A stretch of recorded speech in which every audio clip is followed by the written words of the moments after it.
Class 12 mathematics UP board 2024 के paper में जो सेट बने थे, आज हम उन सेट पर डिस्कस करेंगे।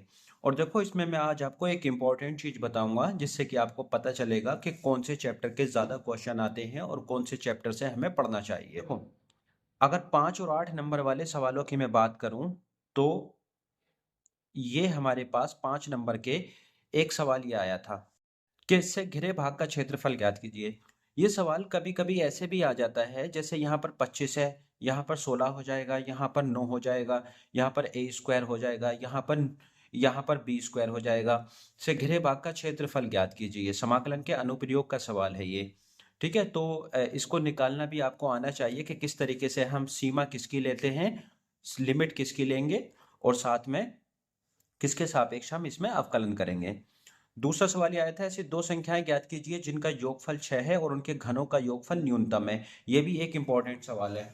कभी कभी घनों की जगह यहाँ पर वर्ग भी लिखा हो सकता है, तो इस टाइप का भी सवाल बन सकता है। और ये तीसरा सवाल देखो, बहुत सारे बच्चों ने इसको छोड़ दिया होगा कि इस टाइप का सवाल नहीं आएगा एग्जाम में। सारणी का सवाल है। इसमें क्या होता है, इसमें रिप्लेस करके हम लोग कर सकते हैं। रो रो थर्ड रो को आप फर्स्ट रो में ऐड कर देंगे, फिर उसके बाद C1 C2 C2 C3 घटाएंगे तो इसका आंसर निकल के आएगा। ठीक है, इसके अलावा आप देखोगे 5 नंबर के और कौन कौन से सवाल हैं इसमें। एक सवाल ये है रेखिक प्रोग्रामन का, आप इसको भी नहीं छोड़ सकते। दूसरा ये है अवकलन का। अवकलन का सवाल है, बहुत सारे बच्चे इसको पढ़ते नहीं है, अवकलन के ही सवाल कर लेते हैं। तो सातत्यता और अवकलनीयता ये भी आपको चेक करनी आनी चाहिए। ये अवकल समीकरण बहुत सारे बच्चों को टफ लगता है, वो इसको नहीं पढ़ पाते। अच्छा, अवकल समीकरण का एक सवाल ये दे रखा है, इसमें कई तरीके के सवाल आते हैं। एक सवाल आपने वो देखा होगा जिसमें tan इनवर्स x होता है, एक वो सवाल भी बड़ा इंपॉर्टेंट है। प्रायिकता का सवाल है, देखो ये एक आव्यूह का है। आव्यूह का बहुत सारे बच्चे इनवर्स निकालना रट लेते हैं, लेकिन इस टाइप का सवाल भी आ जाता है, जैसे a dot adjoint a is equal to a mod i।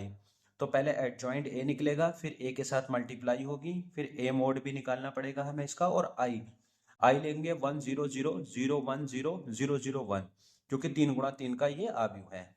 और इसके बाद देखो, संबंध और फलन का सवाल आ गया, बीच की न्यूनतम दूरी का आ गया। इसका सूत्र बड़ा इंपॉर्टेंट है, न्यूनतम दूरी। और यहाँ पर हो सकता है कि अगली बार आपके लिए यहाँ पर बीच का कोण निकालने के लिए आ जाए, तो दोनों ही सूत्र आपको याद करने हैं इसके। फिर आव्यूह विधि का एक सवाल और आ गया, रेखिक समीकरण समीकरण निकाय को हमें हल करके देना है, ये भी इंपॉर्टेंट है।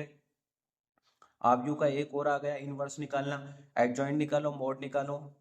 और समाकलन के देखो, जो लास्ट ईयर सवाल आए थे, एक सवाल ये है, त्रिगुण 4 से ही हो जाएगा, ये भी आसान है। और एक है, तीनों के तीनों सवाल समाकलन के हैं। इसमें देखो दो पार्ट मिल गए 4 4 नंबर के, और ये पूरा जो है आपका नीचे वाला पूरा 8 नंबर का दे दिया इन्होंने। ऊपर वाले जो दो हैं वो 4 4 नंबर के 8 हो गए मिलके, और ये पूरा 8 नंबर का दे दिया। और अवकलन समीकरण का देखो, एक पीछे भी सवाल आया था और एक और आ गया 8 नंबर का फिर से सवाल, और अवकलन के 2 सवाल आ गए। यानी कि कोई भी चैप्टर आप छोड़ नहीं सकते अगर आपको अच्छा स्कोर करना है तो। दूसरा सेट में देखो ज्यादातर क्या आया था, दूसरे सेट में देखो ये फिर से सारणी का सवाल आ गया।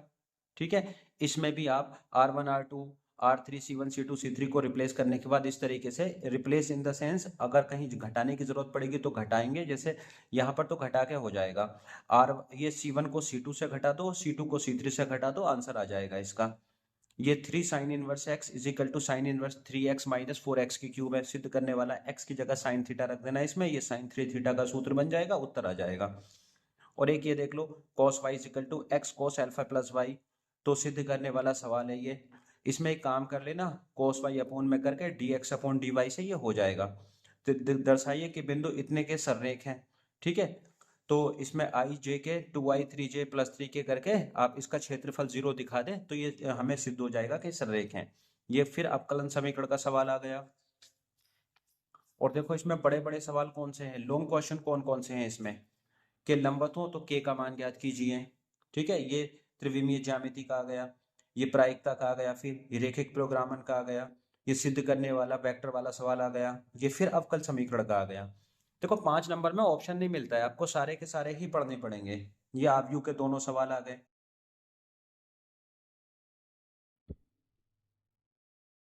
ये फिर देखो एक इंपॉर्टेंट सवाल है, शंकु के अंतर्गत कभी कभी गोला भी दिया हो सकता है इसमें, और ये सवाल देखो, एक आपका log 1 + 10x बराबर समाकलन का सवाल है, और ये आंशिक भिन्नों वाला समाकलन का सवाल है। बहुत सारे बच्चे इसको छोड़ देते हैं, तो आप इसको छोड़ नहीं सकते।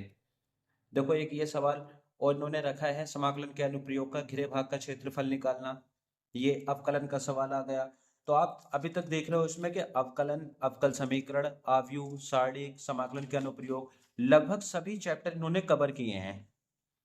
अब 5 नंबर वाले में ये 2 सवाल देख लो। देखो फिर से सारणिक का सवाल आ गया। ये सिद्ध कीजिए कि ये फिर से, यानी सारणिक को भी चैप्टर को आप छोड़ नहीं सकते। केवल इनवर्स निकालना नहीं आना चाहिए, सारणिक का प्रसार करना भी आपको आना चाहिए।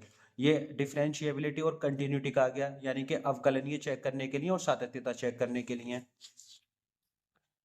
और देख लो इसमें 5-5 नंबर के कौन से आए हैं। ये फिर अवकलन का सवाल आ गया एक इसमें। देखो ये बहुत इंपॉर्टेंट सवाल है। ये न्यूनतम दूरी का आ गया। ये फिर अवकल समीकरण का आ गया। ये बीच का, मैंने पिछले अभी अभी मैंने आपसे कहा था कि बीच का कोण निकालने भी आ सकता है न्यूनतम दूरी को, न्यूनतम दूरी की जगह।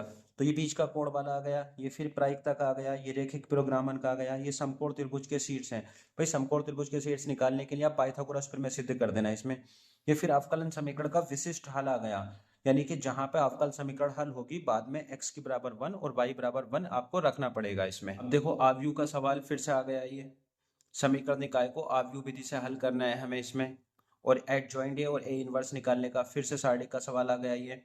अब देखो मैंने क्या कहा था कि गोले वाला सवाल आता है, एक शंकु वाला भी है, बेलन वाला भी है, गोले वाला, तो तीनों सवाल पढ़ने हैं। ये फिर समाकलन का आ गया इसमें। और देखो बहुत सारे बच्चे कुछ 2-4 सवाल ही पढ़ते रहते हैं समाकलन के, लेकिन इस टाइप का सवाल भी आ सकता है, इसको भी आप पढ़ लेना। कोट 10 को तोड़ने के बाद हल होगा। देखो मैंने अभी पहले ही कहा था कि यहाँ 16 भी हो सकता है, 9 भी हो सकता है, 25, 16 कुछ भी हो सकता है। अब यहाँ पर ए और बी दे रखा है इन्होंने, एक सवाल ये आ गया। अब ये फिर से अवकलन का सवाल आ गया। डबल अवकलन करने के बाद आप देखोगे 49 आ जाएगा इसमें। एक अगला सेट देख लो, इसमें 5-5 नंबर के कौन से सवाल हैं। इसमें 5 नंबर का देखो, सिद्ध कीजिए ए और बी स्वतंत्र, ए और बी दो सदिशों के लिए सदैव ये होता है, ए डॉट बी का मोड जो होता है लेस देन होता है दोनों के इंडिविजुअली मोड के डॉट प्रोडक्ट से। और ये सारणिक का फिर से सवाल आ गया। सारणिक को छोड़ना नहीं है, इस टाइप के सवाल भी आपने करने हैं। फिर ये अवकलन समीकरण का सवाल आ गया। फिर ये अवकलन का आ गया। ये भी अवकलन का आ गया। प्रायिकता का आ गया। एक मेन पॉइंट मैं आपको बताऊंगा, सब पहले मैं आपको सारे सवाल दिखा दूं। ये फिर देखो रैखिक प्रोग्रामन का आ गया ऊपर सवाल। ये आंशिक भिन्नों वाला आ गया। ये आव्यूह का हो गया। और ये देखो शंकु वाला आ गया। एक गोले वाला बताया था, शंकु वाला, बेलन वाला। ये न्यूनतम दूरी, न्यूनतम कोण, ये कोण आ गया। इसमें दोनों दोनों पार्ट दे दिए, न्यूनतम दूरी दे दिया, कोण भी दे दिया। और त्रिभुज की भुजाओं के मध्य बिंदु के निर्देशांक इतने हैं, त्रिभुज के शीर्षों के निर्देशांक। और रैखिक समीकरण, ये फिर आव्यूह के दोनों सवाल आ गए इसमें। फिर ये समाकलन के, ये तो बड़ा इंपॉर्टेंट सवाल है, हर साल ही पूछा जाता है। दोनों ही सवाल इंपॉर्टेंट है।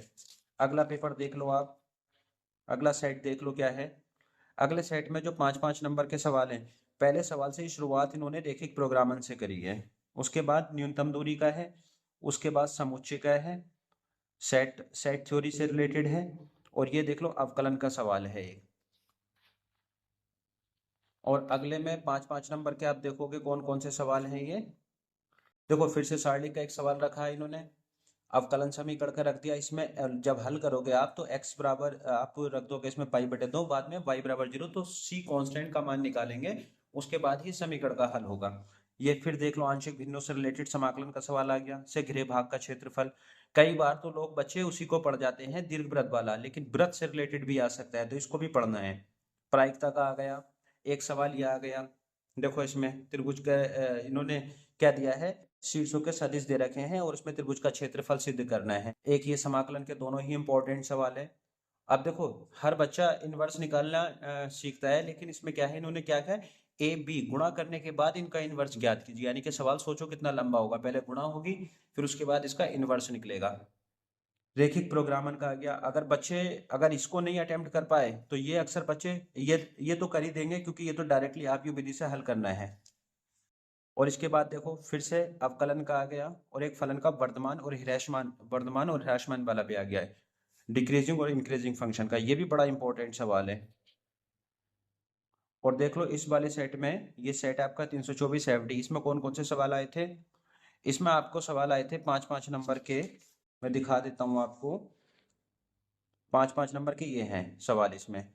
समुच्चय का आ गया है, आव्यूह का आ गया, ये तो काफी आसान सवाल है। और अवकलन का आ गया ये।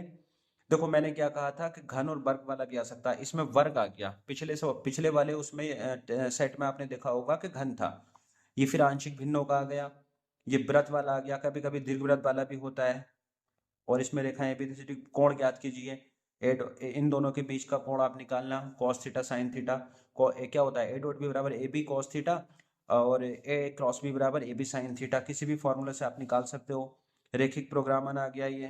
प्रायिकता का फिर से सवाल, आव्यूह का सवाल आ गया। देखो ये एक तो समीकरण निकाय को हल करना, दूसरा इनवर्स निकालना है। देखो इनवर्स इसमें भी निकलेगा, और ये तो डायरेक्टली इनवर्स को पूछा है, तो दोनों सवाल एक ही जैसे हैं। अब ये देखो त्रिविमीय ज्यामिति के 2 सवाल आए 4-4 नंबर के, यानी कि पूरा सेट त्रिविमीय ज्यामिति का है। बहुत सारे बच्चे क्या करते हैं, न्यूनतम दूरी या बीच का कोण निकालना सीख लेते हैं, लेकिन कभी कभी इस टाइप का सवाल भी आ सकता है। जैसे इसने कहा है रेखाएं परस्पर लंब हैं, समकोण त्रिभुज के शीर्ष हैं। और समाकलन का देखो आंशिक भिन्नों का आ गया, और एक ये वाला सवाल आ गया कि आपको अगर मैथ में अच्छा स्कोर करना है तो आपको रेखिक प्रोग्रामन का भी सवाल करना होगा, समाकलन के अनुप्रयोग का भी सवाल करना होगा, त्रिविमीय ज्यामिति के बीच का कोण और न्यूनतम दूरी के अलावा भी जो सवाल बचते हैं वो भी करने होंगे, और वेक्टर वाले सवाल भी आपको करने होंगे। और साथ साथ में अवकलनीयता और सातत्यता चेक करने के लिए उसको भी आपने पढ़ना होगा। और सेट थ्योरी यानी समुच्चय से रिलेटेड भी सवाल आपको करने होंगे, तभी आपके आपके अच्छे स्कोर मैथमेटिक्स में बनेगा, मैथ के पेपर में। तो ऐसा ना हो कि आप मोटे मोटे सवाल पढ़ के जाएं और कभी कभी पेपर बिल्कुल लीक से हट कर आ जाए, तो उसमें दिक्कत हो सकती है। और अवकलन समीकरण इतना इंपॉर्टेंट है, हर साल 12-15 नंबर का इसमें मिलता ही मिलता है, तो आप इसको तो बिल्कुल भी नहीं छोड़ना अवकलन समीकरण को। मिलते हैं अगली वीडियो में। वीडियो को लाइक करें, अगर वीडियो पसंद आई हो तो चैनल को सब्सक्राइब करें। Thank you very much.